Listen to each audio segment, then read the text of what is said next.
Dear God, una at higit sa lahat, nais kong ipahayag ang aking taus-pusong pasasalamat sa lahat ng mga biyayang ipinagkaloob mo sa akin.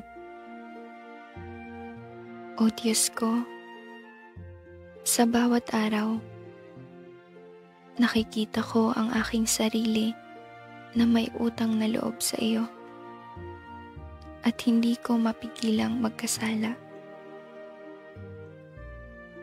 Nagpapakumbaba akong lumuluhod sa iyo, humihingi ng iyong kapatawaran para sa aking mga paglabag.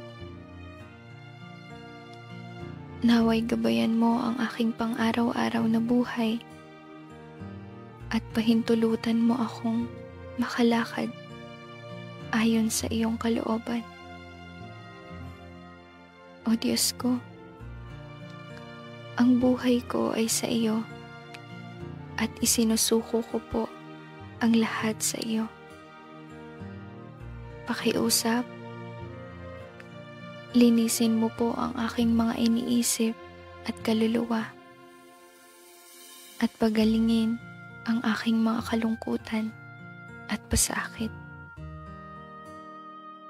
Taimtim din po akong nagsusumamo sa iyo, nagabayan at protektahan ang aking pamilya at mga kaibigan.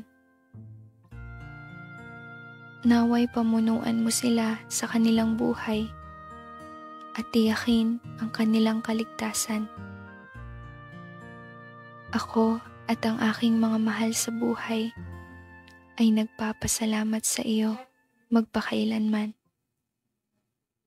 Minamahal po kita at nananabik ako sa presensya mo sa aking buhay.